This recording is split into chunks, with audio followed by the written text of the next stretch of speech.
Villains, villains, villains. It shouldn't come as a surprise at this point that I find switches in perspective to the antagonist to be some of the most fascinating installments of a story, and the Owl House is no exception. While Season 2, Episode 6, Hunting Palismen, didn't fully commit to giving us an episode all about the Emperor's Coven, this is still the most close and personal we've gotten to the antagonist in the series thus far. And for those of you who watched our theory video on the Golden Guard prior to the episode's release, then you may have been excited to see that our predictions on the Golden Guard's character arc thus far are spot on.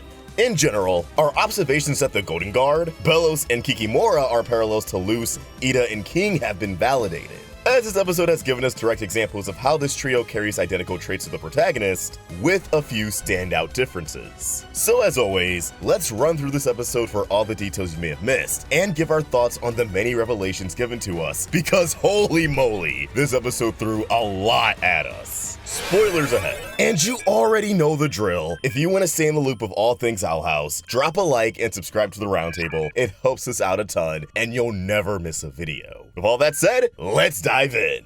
Within the chambers of the Emperor's castle, the 9 Coven heads assemble before Belos and his work-in-progress portal, with only one topic of discussion to be had: the Day of Unity. As Kikimora explains, the Day of Unity will celebrate the purification of magic under the Coven system, as she claims the Titan intended. It's worth noting that out of all the Coven heads, it's only the leader of the Bard Coven, Ida's old friend, who visibly sports a frown instead of a smile. We know they will be playing a major role in the next episode as they recruit Ida for a rebellion against Belos' forces. So not only is it safe to assume that they're not exactly thrilled to be here, but also, they're most definitely not a fan of what follows.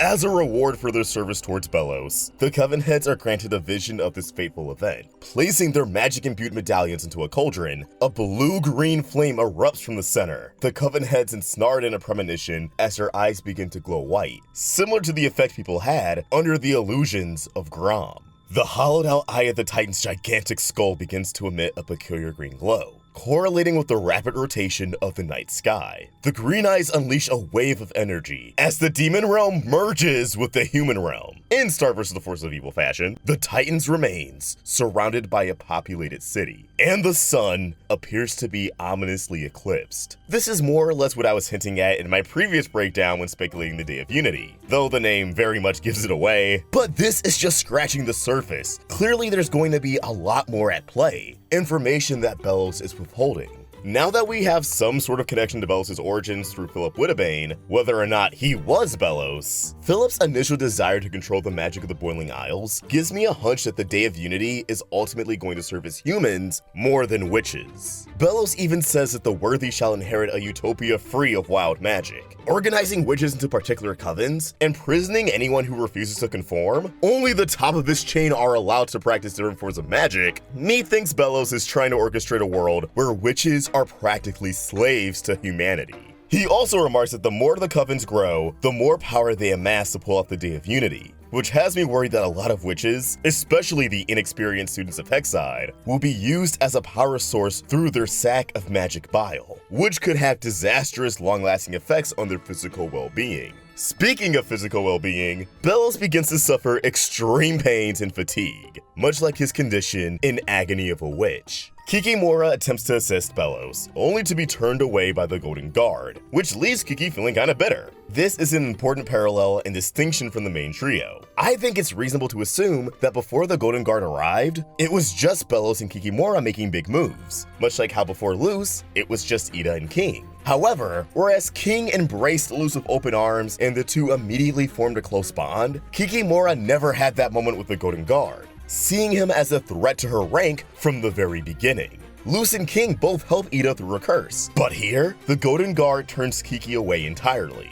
A decision that cuts deep for Kiki. As many suspected from the Season 2 trailer, it appears that Belos has his own equivalent to Ida's curse, an unknown condition that takes a physical toll and forces Belos to fight against his own body, trying to restrain an animalistic transformation, which we can only view through a silhouette, though the Golden Guard watches, much to his own dismay. Belos' body shifts into a gooey tar-like substance that calls to mind forces such as Grom, again, Jean-Luc, and even the dark substance within Ida's gem that keeps tabs on her curse. So, I guess we know how Belos was able to move around in such an inhuman fashion during his showdown against Luz. Even if he was originally human, his body is far removed from the human anatomy at this point. This condition is so severe that it can crack Belos' mask, which I think also kinda purposely undermines Luz's achievement in Youngblood Old Souls. At the time, it was impressive that Luz was able to chip this man's mask, and for Luz herself it still is, but for Belos, that mask breaks like every other day. He's not sweating it at all. And much like how Ida relies on her elixirs to calm down her symptoms, Belos relies on the wild magic within Palismen to ease his own illness. But much like how Ida's remedy is running out of time, Belos finds himself without Palismen,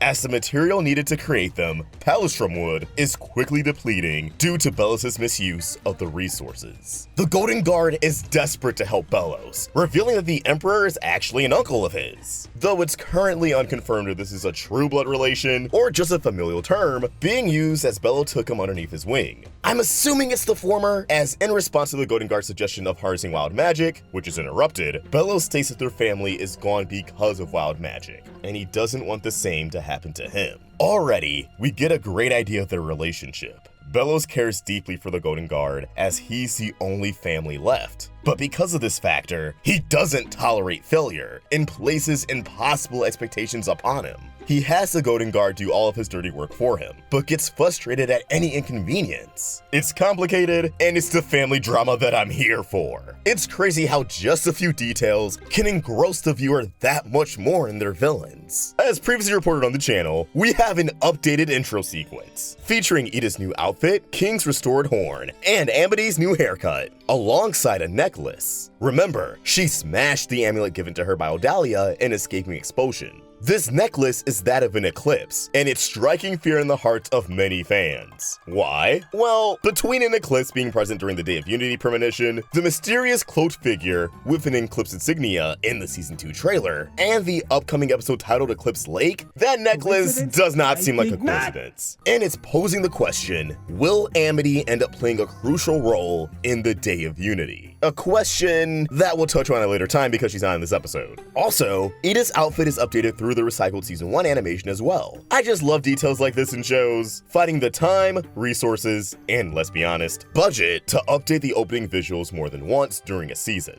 Sometimes even multiple seasons. The Echo Mouse that consumed Philip Woodbane's diary in the previous episode has taken residence in Luz's room, who is anticipating the mouse's rise from slumber in order to receive more information on Philip's time in the demon realm hundreds of years ago. This is an effective reminder to the audience that we're not done with those diary entries just yet, and honestly, that could happen in any of the next 3 episodes. Ida's Requiem deals with their rebellion. That's a great time to get more information on this man who's clearly connected to Belos. Knock knock knocking on Hootie's door is about Hootie trying to solve everyone's problems. Luz's problem could very well be getting this Echo Mouse to cough up more information, and Hootie may be able to solve that problem. Eclipse Lake sounds like an Amity-driven episode that'll focus on Luz's mission to make a portal home, and considering they found the mouse together, it could wake up there as well. I'm very excited to see where that thread goes. Speaking of threads, I spy the deactivated Jean-Luc behind Luz in the scene. There are so many moving parts in the show now, it makes me happy to immerse myself in the world and try to catch all the little details for this grand mystery. Ida, Principal Bump, and the Bat Queen team up to help introduce the students of Hexside to a handful of Palismen that were previously under the Bat Queen's care, in an event dubbed Palisman Adoption Day. They also make a point to have Ida try and give the Bat Queen her whistle back, only for the Bat Queen to tell her to save it for later, so we know she will return down the road for some of the bigger story beats. Principal Bump explains the importance of a Palisman in relation to a witch's magical development, their lifelong bonds, and more than a staff, and they're capable of assisting their owners in more ways than one. As it turns out, Freewin, the demon on Bump's head, is actually his Palisman, who helps him out with sight. That's right, Principal Bump is beautiful. All this time. Looks a little bit less old than before, right? I wonder if we'll learn what took out that eye of his. The Bat Queen assigns various Palismen to the students based off their convictions, giving Willow a lovely bee by the name of Clover. Basha gets a Palisman as crabby as her personality, Maya. Viney gets a cryptid, and Gus notably expresses his goal to become ambassador to the human realm. And given Belos' big plans, I think this may actually be foreshadowing. And his Palisman is adorable as well. I don't know what that's a cross of. Luz fails to match with any of the Palismen, however, which leads to the Bat Queen's belief that Luz lacks conviction. She doesn't have any particular goals with magic. She just wanted to learn. Basha also questions if Luz can even perform magic at home, which we know she can't from the events of Youngblood Old Souls. Magic can only be performed in the demon realm, at least glyph magic, likely because that's the only place where the Titan's corpse resides. Another motive for Belos to merge the two realms. As Luz panics back at the Owl House, we learn through her monologue that she hails from Connecticut, much like the Owl House series creator Dana Terrace. Fun fact, Connecticut also has a mountain referred to as the Sleeping Giant. Make of that what you will. The Sleeping Giant actually has some mythology behind it. According to the Native Americans of the Quinnipiac tribe, the giant stone spirit, Habamak, became enraged at the mistreatment of his people and stomped his foot in anger, diverting the course of the Connecticut River. To prevent him from wreaking havoc in the future, the good spirit, Khitan, cast a spell on Habamak to sleep forever as the prominent man-like form of the Sleeping Giant. Luz's panic evolves into soul-searching as she rests with the Palisman's nest, until it's abruptly stolen by the Golden Guard, who's listening to the Owl House theme song. Ugh, him again. Luz initially sends GG blasting off like Team Rocket, until he immediately bounces back with the assistance of his staff, to which Luz sends the staff blasting off like Team Rocket. Shortly after, the ship is attacked by Kikimora's hand dragon. Luz and the Cardinal Palismen recover. The Golden Guards assume to be dead by Kikimora. Talk about a competitive workplace. She tries to imply his death was his own fault, and the meat of this episode really kicks in from here. After the Emperor's Coven clears out, Luz has a subversive moment with the Golden Guard, finding him unmasked and unconscious, easing in close to his face like a moment straight out of a Disney movie, only to wake him up with a good old slap, followed up with, "You are a bad person, and I do not like you." It's pretty clear to see that Luz and GG aren't gonna play into some big love triangle with Amity. The shipping wars have been halted. Luz and the Golden Guard head into the town of Latisa, the first time we've adventured into another town on the Boiling Isles beyond Bonesboro. Its nightlife seems to be, well, a lot more lively. These crowd scenes are packed with so many new character designs, including a handful of students from another school, evident with their youthful appearance and varying colors on the sleeves and leggings. I'm left wondering if Latisa is just a fun piece of world building, which I wouldn't mind at all, or if it'll pave the way for something bigger. I'd love to see more towns within the Boiling Isles, but I do hope this could accumulate into something relevant with the overarching story. The Golden Guard heads to a police precinct, hoping to contact the castle, only to be laughed at by his subordinates who fail to recognize him without his helmet and cloak, despite showing his sigil. One of the guards actually makes a remark about temporary tattoos, which is ironic, as in real life, you can actually get a temporary tattoo of the Coven sigils from the Mystery Shack, unofficial and not sponsored. But it also has me wondering if forged sigils are the equivalent of fake IDs in the demon realm, which is an amusing thought all of its own. Alas, because of his age and lack of further identification, GG is turned away. After engaging in a chase sequence of Luz, the Golden Guard corners her and chastises her for Luz's impulsive nature, how Luz tends to act off emotion more than anything else. This is currently a way the two contrast from one another. The Golden Guard has presumably been raised on careful decision making and maintaining a level of stealth, never getting too close to others. However, after the events of this episode, I have a feeling this line of dialogue can be revisited down the road, with the Golden Guard being the one to act on emotion, not thinking things through in the moment. Luz and the Golden Guard team up to take down Kikimora and her steed, leading to a moment where Luz and the Golden Guard bond over their excitement for spells and wild magic. Earlier in the episode, when Golden Guard tried to talk to Belos about his findings in wild magic, Belos was quick to shut down the discussion. But, for reasons we'll soon find out, wild magic fascinates the Golden Guard. It's as clear as day that this is a passion for him. So, with Luz coming from a very similar place, with a very similar interest in studying wild magic, the Golden Guard finally has someone to connect with. And it's clear he doesn't know how to approach it, as he's used to the cold shoulder from Belos. And he has no peers in the Emperor's Coven he can talk to, or want to talk to. The Golden Guard, or should I finally say Hunter, reveals that he's unable to practice magic. A lot of his ancestors weren't able to. He's a powerless witch. Now, considering the previous episode just introduced us to the original human on the Boiling Isles, who clearly has a relation to Belos, who's related to Hunter, who sports a hairstyle similar to Philip, we know what the deal is. Hunter isn't a full-blooded witch. At some point, Philip must have gotten busy in the Boiling Isles, starting a bloodline of half-human witches. Hunter also reveals that when Belos took him in, he gave him a staff that can perform artificial magic, which explains his line back in Separate Tides about Luz and Ida performing fake magic with glyphs. And why would we do that? Because none of you can use real magic. He was projecting his own insecurities, and by looking down on Luz and Ida for their spellcasting, he was also looking down upon himself, disguised through a cheeky demeanor. Hunter's staff being artificial magic also implies that Belos' staff is artificial magic, which is something we speculated on deeply since last year's season finale, and this seems to be confirmation by extension. While Belos' reliance on artificial magic may be a result of his condition more than an inability to perform magic, I still firmly believe he's human, or at least half human at this point, which can play into his desire to control all magic, as he's unable to perform it naturally himself. Hunter also states that Belos believes the Titan has big plans for him, which is kinda terrifying to think about because, you know, whatever those plans are, it's probably gonna do more harm than good to Hunter. We just found out Belos wants to merge realms, and now we're hearing that the half-witch, half-human plays a role in this fateful day? Yeah, I don't trust that at all. The Cardinal Palisman takes a liking to Hunter, probably because it was drawn to his matching scar, but Hunter has an innate distrust for Palismen due to their roots in wild magic. Belos' disdain for wild magic has its clutches deep in the Emperor's Coven. But I believe as Hunter's character arc progresses, the more he will learn about Belos' revisionist history and biases, and maybe he'll begin to dabble in wild magic himself, ignoring the consequences that await him, whether that be wrath from Belos, or Hunter suffering the same fate as Belos. Luz and Hunter trap Kikimora in their sleeping mist, leading to an abrupt landing for Kiki. Hunter almost turns on Luz, but has a change of heart. That's interrupted by Kikimora's blind rage. I love how there's a few techniques implemented in this action sequence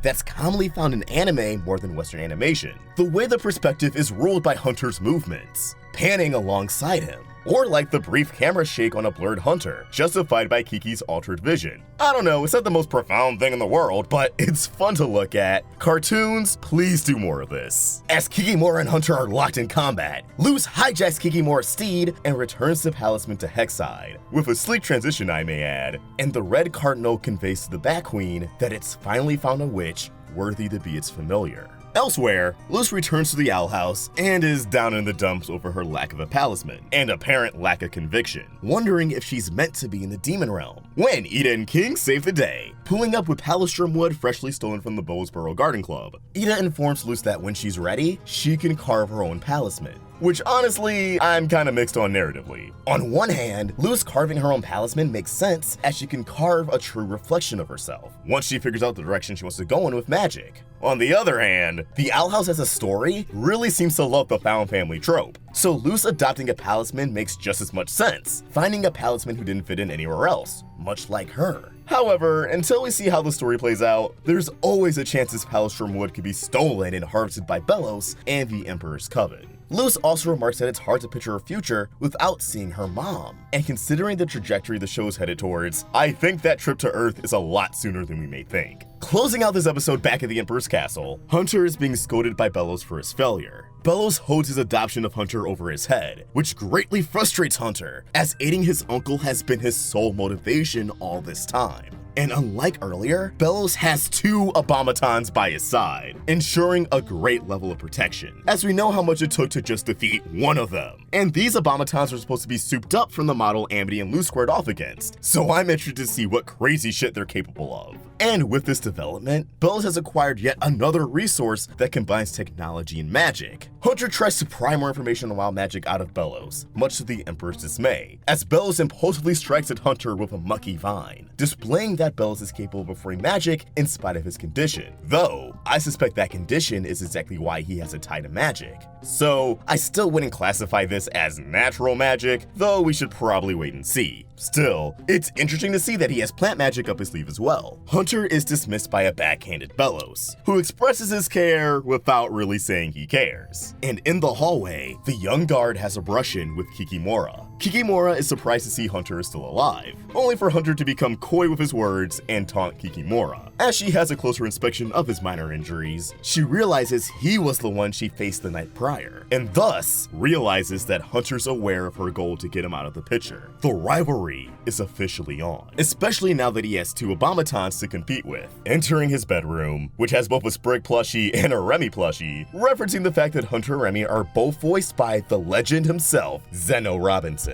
Hunter is reunited with the Red Cardinal. he was the one the Palisman sought out. Hunter almost crushes the Palisman on instinct before remembering this isn't a foe, but a friend. And so, Hunter begins to keep a little secret underneath his uncle's nose. His own Palisman, and thus, his own magical staff. Now, I wouldn't try to hide a remedy to my crazy uncle's magical condition underneath his omniscient nose, but that's just more family drama, I suppose. And with that, the episode comes to a close, with Hunter being left to reflect on a lot of things.